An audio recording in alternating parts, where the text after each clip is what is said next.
Au nom du Père qui me donne la vie, l'être, le mouvement et la liberté, au nom du Fils qui se laisse enchaîner pour me détacher, qui se laisse crucifier pour m'élever, au nom de l'Esprit Saint qui brûle mon âme du feu de la liberté, de la puissance et de la charité. La ronde du détenu dans la divine volonté. Dans le livre des 24 heures de la Passion, je cite « Mon Jésus affligé, j'embrasse tes yeux mélancoliques et pleins de larmes. Les mains liées à la colonne, tu ne peux même pas t'essuyer ni ôter ces crachats dont ces perfides soldats t'ont déshonoré. Cette position inconfortable ne te permet même pas de fermer les yeux et de te reposer un peu. » Fin de citation. Quelques mois plus tôt, tu prends avec toi Pierre, Jacques et Jean. Tu es transfiguré devant eux. Ton visage resplendit comme un soleil, tes vêtements deviennent blancs comme la lumière. Matthieu 17, 2.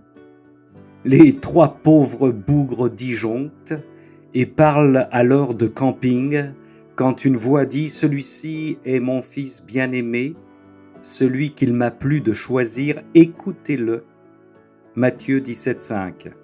Dans le livre du ciel, tu nous dévoiles combien ta divinité travaillait ton humanité dès sa conception. Mais comme le démontre l'expérience extraordinaire du mont Tabor, tes créatures, même les plus proches de toi, ne sont pas en mesure de recevoir cette divinité. Tu dis au tome 20, le 8 décembre 1926, je cite « Je devais par conséquent faire un plus grand miracle en cachant la lumière dans le voile de mon humanité et apparaître comme un des leurs. » Fin de citation. Pendant toute ta vie terrestre, tu as retenu les chevaux de ta divinité pour ne pas les laisser partir au galop vers nos humanités. Nous avons besoin de tellement de ta salive sur nos yeux pour voir, pour comprendre. Tu dis à notre sœur Louisa, « Ma fille, tout comme la création est un voile qui cache ma volonté, de la même manière, mon humanité, toutes mes œuvres, mes larmes et mes souffrances sont autant de voiles qui cachent mon fiat suprême. Ce fiat suprême régnait dans mes actes triomphants et dominateurs, et il posa les fondations dans le but de venir régner dans les actes humains des créatures. Mais sais-tu qui déchire ces voiles pour les laisser venir dominer dans son cœur ? Tome 20, 8 décembre 1926. Amour transfiguré, tu es ficelé contre la colonne. Tu ne supportes plus la puanteur que tu dégages. C'est que ces gros balourds, pour s'amuser avant que tu n'arrives ici, t'ont laissé tomber enchaîné dans les eaux putrides du Cédron, les égouts de la ville, les égouts de Jérusalem. Comme un yo-yo, il te soulève pour une courte respiration et te replonge dans de gras éclats de rire. Amour transfiguré, tu nages dans les urines et les sels. Des carcasses de bêtes crevées viennent se caler contre toi. Ta divinité trempe, baigne dans tous les égouts du monde, passé, présent et à venir. Le mercure, les nitrates, les eaux médicamenteuses entrent dans ta bouche. L'eau de pluie, aujourd'hui polluée, pénètre tes narines. Toutes les épidémies viennent défier ta force. Des seringues contaminées couronnent ton front. Des préservatifs usagés se collent autour de ton cou. Les vomissures des fêtes mondiales et des orgies locales brûlent ta gorge. Des corps en charpie, du massacre des innocents aux explosions nucléaires en passant par les carnages de toutes les tranchées du monde, s'agglutinent contre toi. Un instant, tu sens quelque chose de frais posé sur ta paupière. C'est la petite main d'un fœtus qui s'accroche à tes cils. En un éclair, tu ouvres ton œil cerné d'un cocard et tu constates que tu nages sur une mer rouge et glaireuse, masquée par des millions et millions de fœtus.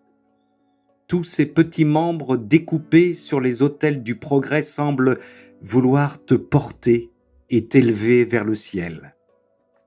Il fut transfiguré devant eux, et ses vêtements devinrent éblouissant, si blanc qu'aucun foulon sur terre ne saurait blanchir ainsi. Marc 9, 2.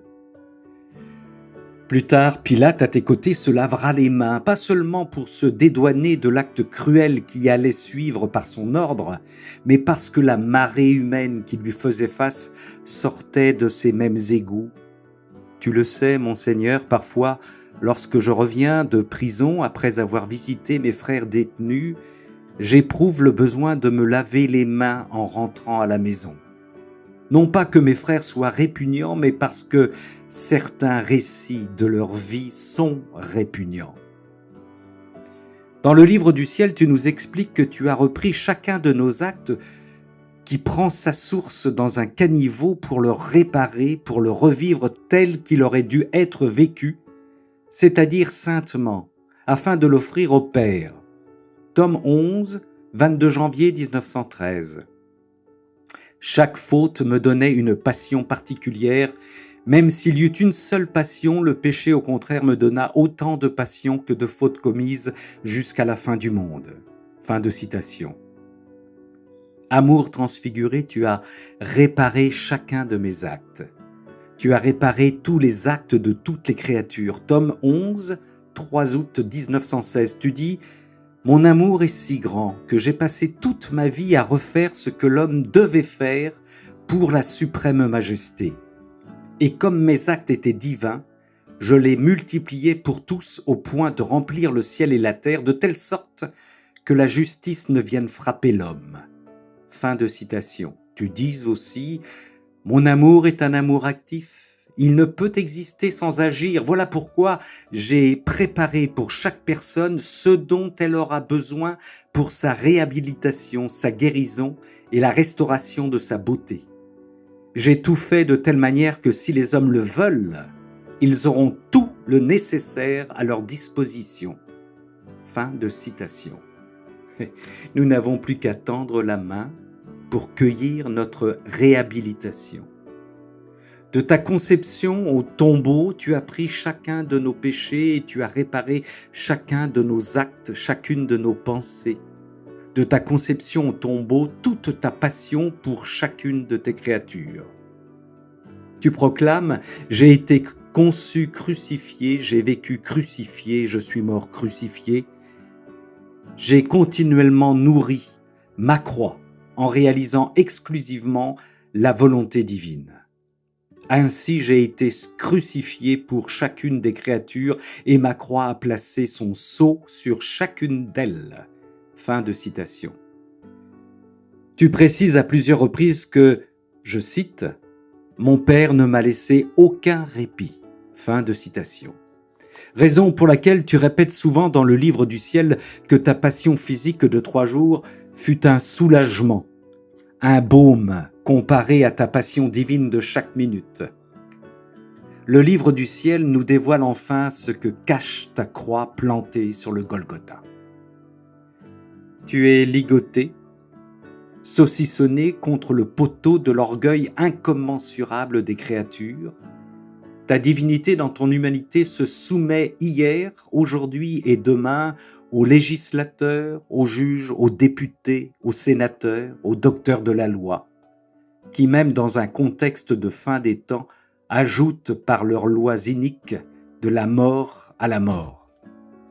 Dans le livre du ciel, au tome 11,